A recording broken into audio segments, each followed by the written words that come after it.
Najua viongozi wengi wamezoea kutumia wananchi vibaya. Wakati hakuna kura kama sasa, hakuna kampeni kama sasa, viongozi wengi hawana haja na wananchi. Hawana haja na watu ya bodaboda, hawana haja na watu ya mama mboga, kwa sababu hakuna kura inapigwa.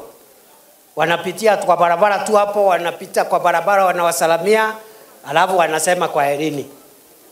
Wanangojea siku ya kampeni ndio wanakuja na reflector ya shilingi 50 wanapatia watu ya Nduthi kuwadanganya ndio wawapigie kura. Na chumvi ya shilingi 10, alafu apron ya mama mboga. Saa hiyo ndio mama mboga anakuwa important. Sisi watu ya Kenya Kwanza tukiongozwa na rais tumesema vile tulisema tutasimama na watu walio chini katika biashara zao, katika hustle zao, katika matatizo yao. Sisi tutasimama na sisi na nyinyi, kukiwa mvua, kukiwa jua, mchana, usiku, kukiwa uchaguzi ama hakuna uchaguzi, kukiwa campaign ama hakuna campaign. Tutaendelea kusimama na nyinyi kwa sababu mlitufanyia heshima mkatupatia nafasi ya uongozi.